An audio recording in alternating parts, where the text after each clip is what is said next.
Welcome all. I'm going to describe the making of a table. This table came to me as a result of 3 boards which I had had in my collection for about 12 years. And these are the 3 boards that constitute the top. It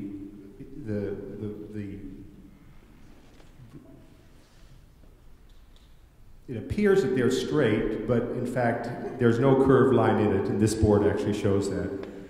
The board that's closest to you with the plane on it has some sapwood in it, which is lighter color, and that informed the entire curve of the rest of the piece. That has a curve of around about 1 inch. I then took that curve and I made small templates from that curve out of spruce, which is the white wood, and decided that in order to do this wood in walnut, I would need to make a full-scale table in spruce first to get my curves and the various angles correct. This is a leg detail showing how the obtuse and acute angles need to be reconciled so that in the corner of each of the legs where the components come together, I can work with simplified joinery rather than much more complicated joinery.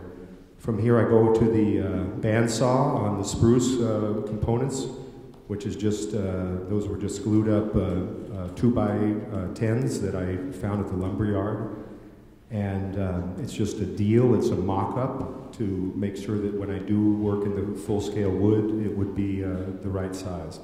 This is the table now with the proposed elements, the legs. There's not a single straight line in any of the pieces except for the horizontal plane of the apron and the top. The top obviously was made to begin, and I made it about 1/16 of an inch larger to accommodate any shifting as the other pieces went on. At this point, now I'm emboldened enough to start in on my walnut. And for each of the legs that are made, which if you saw the spruce one earlier, you have a walnut one, and it has to be sawn in both dimensions. The blue tape is actually holding together the element that was sawn the other way.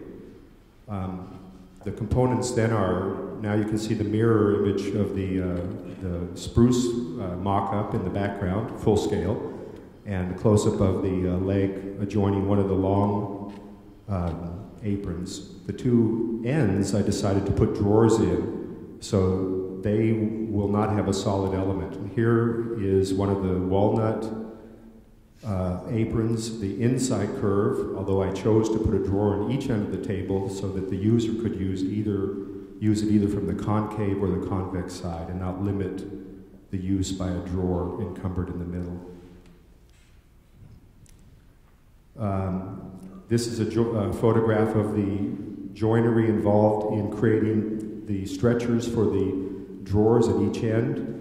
The long vertical mortise, that will ultimately take the long horizontal apron that goes back to the other leg on the opposite end. And then the various tenons are pictured. At some point, when all those components are made, they are all pre-finished using a combination of shellacs and varnishes rubbed out, and with the portions that will receive glue masked off so the glue isn't affected by the varnish. The components are laid out on a glue-up table, and you can see my clamps in the background, cauls, which are protective pads, because now that you have it pre-finished, you can't really use clamps against the wood directly. Sufficient material to clean up any glue. Here's the process now glued up with the crossing stretchers, I guess you'd call them, and the guides that the drawers will run on, the scoop and the walnut portion that allow you to pick up the drawer, and a close-up of the opening that I now would fabricate a drawer for on each end. The drawers were made as square drawers with curved bowed drawer fronts, and they were fabricated using the same dovetails that you see here coming up. Up the upper right-hand side, you'll see the side of the drawer, which is made of cherry, a 2 dovetail piece. I transferred that line to the end of the walnut one, using the saw in front to saw in 45 degrees. And then from there, I'll take a drill and I'll drill in a hole that you see there that takes out some of the waste. And then I'll start in with my chisels and I'll adhere to the line that I've sawn, which of course you can see is not the line that the pencil mark is, because I don't want to really encroach on that, because I'd like my dovetail to be tight-fitting.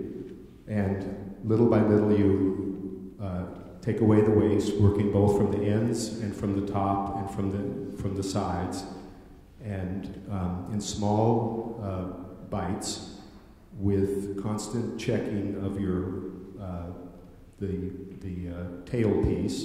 This is known as a half dovetail, and then you have the piece set in there.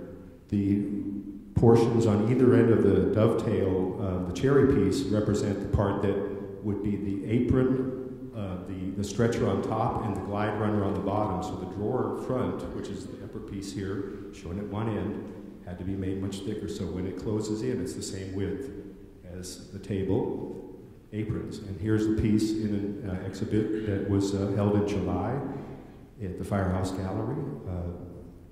It's a piece that probably took me about, I stopped counting after 300 or 400 hours, I guess.